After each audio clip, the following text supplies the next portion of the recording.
My self doctor Pankaj Chaplot, lecturer in RNT PG college Kapasan. आज जो मैं आपके सामने वीडियो लेके आया हूँ, ये आपका इनकम टैक्स में एक बहुत ही महत्वपूर्ण लेसन है, residence as per income tax. So let's start. Why study residential status, मतलब रेजिडेंशियल स्टेटस की स्टडी जरूरी क्यों है? तो in the income tax act the place of residence of tax payer is very important because the tax liabilities of all type of tax payer depend on their place of residence. मतलब जो आपकी tax payer की दृष्टिकोण से residential status का बहुत अधिक महत्व है, क्योंकि जो हमारी टैक्स लाइबिलिटीज़ होती है सभी प्रकार के करदाताओं के लिए, ये सारी डिपेंड करती है उनके प्लेस ऑफ रेजिडेंस के ऊपर। तो tax incidence on an SSC depend on his residential status.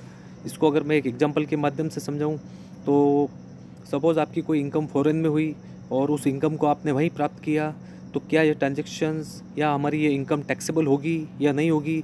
तो सबसे पहले हम उसका रेजिडेंशियल स्टेटस डिटरमाइन करेंगे और फिर उसकी टैक्स लाइबिलिटीज़ को कैलकुलेट करेंगे। तो प्लेस ऑफ रेजिडेंस का टैक्स पेयर के लिए बहुत अधिक महत्वपूर्ण रोल होता है। प्लेस ऑफ रेजिडेंस के हिसाब से उसकी टैक्स लाइबिलिटीज़ को कैलकुलेट किया जाता है।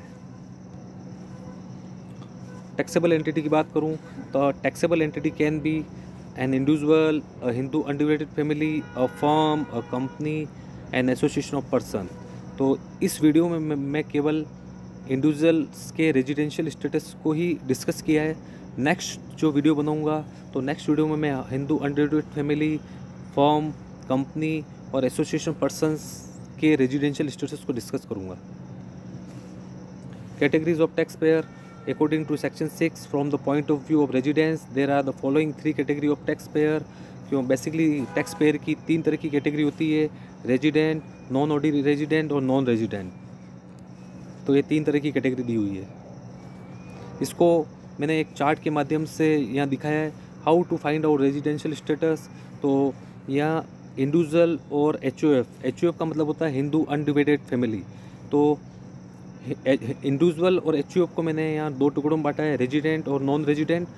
रेजिडेंट में भी यहाँ 2 होते हैं, ऑर्डिनरी रेजिडेंट और नॉन ऑर्डिनरी रेजिडेंट, और तीसरा होता है आपका नॉन रेजिडेंट। इंडिविजुअल और HOF के अलावा जो भी पर्सन होंगे तो उनकी केवल 2 ही कैटेगरी होती है, या तो वे रेजिडेंट होंगे या वे नॉन रेजिडेंट होंगे। तो इंडिविजुअल और HOF की 3 कैटेगरी होती है, ordinary resident, non ordinary resident और नॉन रेजिडेंट। और इंडिविजुअल पर्सन और HOF के अलावा जो भी पर्सन होंगे उनकी 2 कैटेगरी होती है, रेजिडेंट और नॉन रेजिडेंट।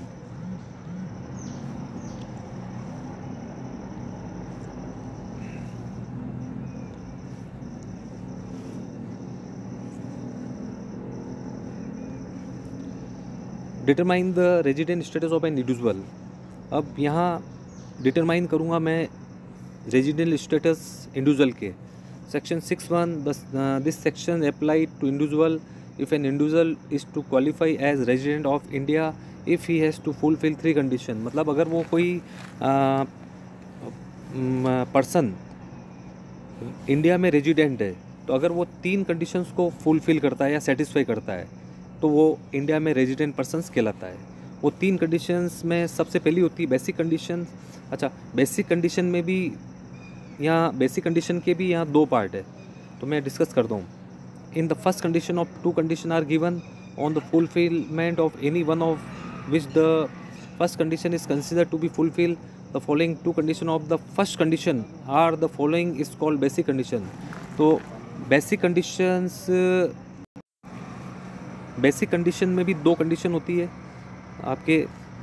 वो 2 कंडीशन इस प्रकार है। पहली होती है ही is in India in the previous year for a period of 182 days or more.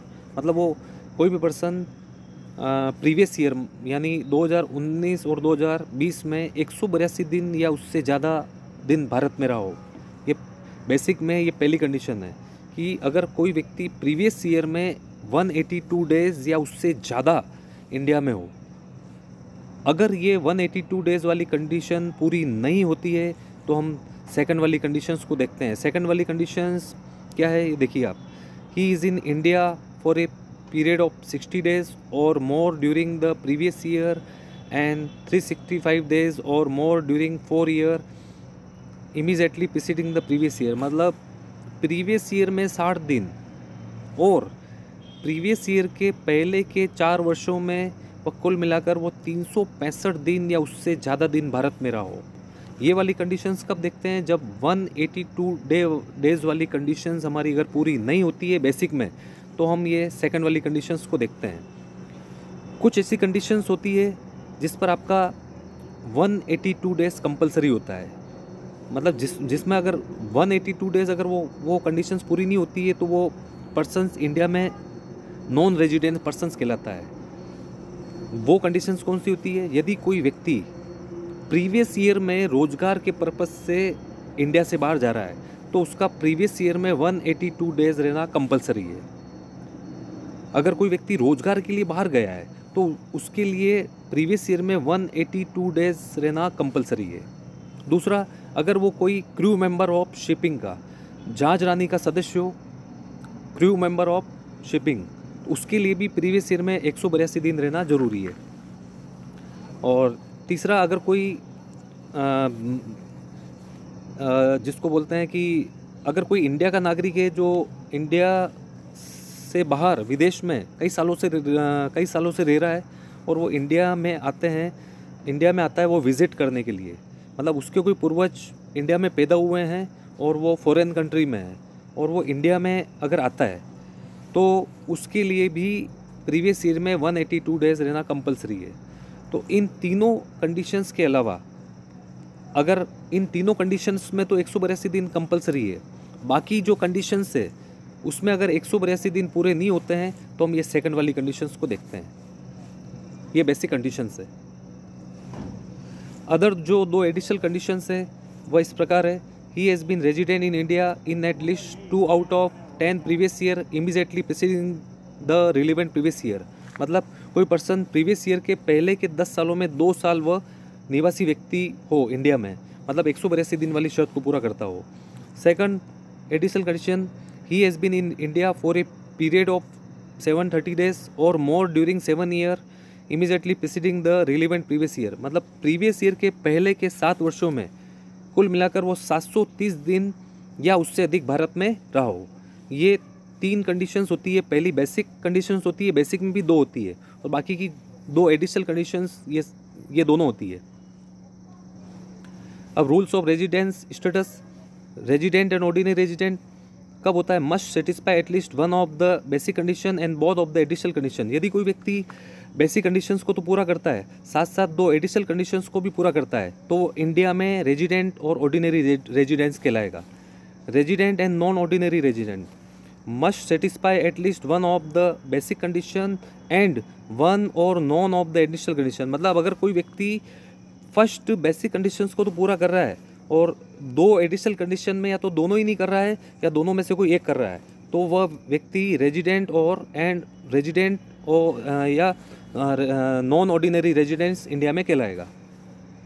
Non resident, अगर कोई व्यक्ति बेसिक कंडीशंस कोई पूरा नहीं कर रहा है तो वह इंडिया में नॉन रेजिडेंस पर्सन्स कहलाएगा। एक बार वापस रिपीट कर देता हूँ। यदि कोई व्यक्ति इंडिया में रेजिडेंट कब होगा? यदि वो तीनों कंडीशंस को पूरा करता है, बेसिक कंडीशंस को भी और दोनों एडिशनल कंडीशंस को भी।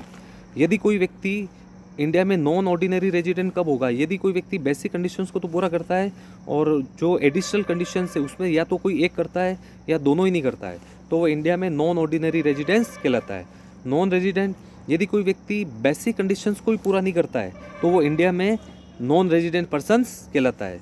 नेक्स्ट वीडियो में मैं आपको बताऊंगा कि हिंदू अनडिवाइडेड फैमिली और firm, company, association of persons के रेजिडेंशियल स्टेटस पर मैं चर्चा करूंगा नेक्स्ट वीडियो में। थैंक्स।